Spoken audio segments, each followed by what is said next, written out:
Secular Gujarat ન્યૂઝમાં આપનું સ્વાગત છે। સમગ્ર પંથકમાં ચકચાર મચાવનાર દુલ્હન અપહરણના મામલે દાહોદ જિલ્લા પોલીસને મોટી સફળતા મળી।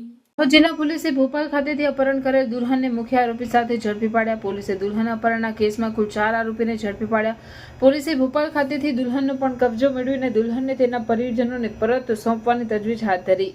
એક ફિલ્મ સ્ટોરીને સત્ય ઘટનામાં સાકાર કરવાનો અનોખો પ્રયાસ કરતા હોય તેમ પાગલ પ્રેમી તું मेरी ना हो सकी तो मैं तुझे किसी और की नहीं होने दूंगा તેમ મહેશ ભુરિયા નામક પરણેતર યુવાને પણ નવપરિણીત દુલ્હનનું અપહરણ કર્યું। પોલીસ તપાસમાં અપહરણ કરનાર મહેશ ભુરિયા અગાઉ દુલ્હનના પ્રેમમાં હતો।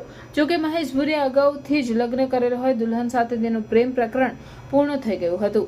એક તરફી પાગલ પ્રેમમાં મહેશ ભુરિયાએ લગ્ન કરી પરત ફરી રહેલી દુલ્હનનું અપહરણ કર્યું હોવાનું પોલીસ તપાસમાં બહાર આવ્યું।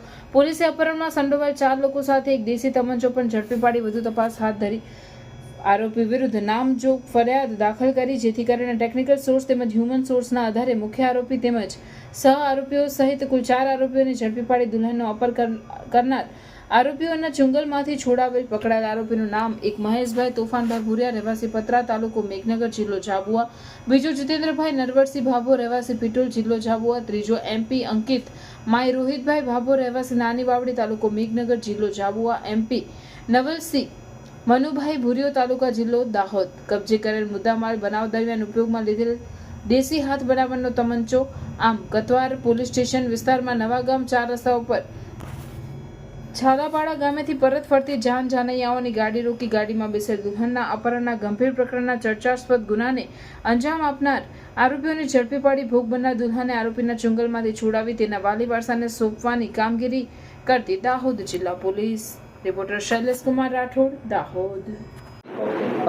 દાહોદ જિલ્લાના કતવારા પોલીસ સ્ટેશનની હદમાં 19 મેના રોજ નવાગામ ચોકડીથી નવાગામ ગામતળ તરફ જવાનો જે સિંગલ પટ્ટીનો રોડ છે ત્યાં એક જાન આવી રહી હતી અને આ જાનને મોટરસાઇકલ 8 થી 10 મોટરસાઇકલવાળાઓએ આંતરી લીધેલી અને ગન પોઈન્ટ ઉપર ડર દેખાડીને અને નવવધુ જે હતા એમનું અપહરણ કરવામાં આવેલું હતું। આ ગુનાની ગંભીરતાને ધ્યાનમાં લઈ SDPO દાહોદ જગદીશના માર્ગદર્શન હેઠળ તાત્કાલિક 4 ટીમો બનાવેલી, LCBની 2, SOGની 1 અને કતવારા પોલીસ સ્ટેશનની આ તમામ ટીમો ટેકનિકલ અને હ્યુમન ઇન્ટેલિજન્સના કામે લાગેલી। આશરે 200થી વધારે કિલોમીટરના CCTV આ લોકોએ ચકાસેલા અને તેના આધારે ગઈકાલે બપોરના રોજ ભોપાલના ગજાનન કોલોની નીલવડ વિસ્તારમાંથી નવવધુને મુક્ત કરાવવામાં દાહોદ જિલ્લા પોલીસને સફળતા મળી છે। આ ગુનાનો મુખ્ય આરોપી મહેશ તોફાન ભુરિયા જે 6 વર્ષથી આ નવવધુ સાથે સંપર્કમાં હતા અને નવવધુના અન્યત્ર લગ્ન થઈ જતા એના પર ગુસ્સો રાખી આવેશમાં આવી અને એણે આ કૃત્ય કરેલું, જેમાં એની સાથે 14 જેટલા અન્ય આરોપીઓના નામ ખુલવા પામેલ છે। તે પૈકી જીતેન્દ્ર ભાભોર, અંકિત ઉર્ફે રોહિત ઉર્ફે કોહલી જે મેઘનગર ઝાબુઆનો વતની છે અને નવલસિંહ ભુરિયા ઉચવાણિયા દાહોદનો વતની છે।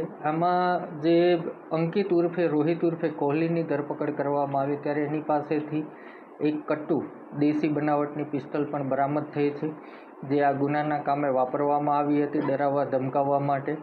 આમ આ રીતે આ ગુનાનો ભેદ ઉકેલાયેલ છે અને જે નવવધુ છે એમને હેમખેમ ઉગારી અને પોલીસ દાહોદ પરત લઈ આવી છે। સમાચારોની અવનવી અપડેટ્સ માટે જોતા રહો સેક્યુલર ગુજરાત ન્યૂઝ। સાથે સેક્યુલર ગુજરાત ન્યૂઝ ચેનલને લાઇક, શેર અને સબસ્ક્રાઇબ કરો અને બેલ આઇકોન દબાવીને સમાચારોની ઝડપી માહિતી મેળવો।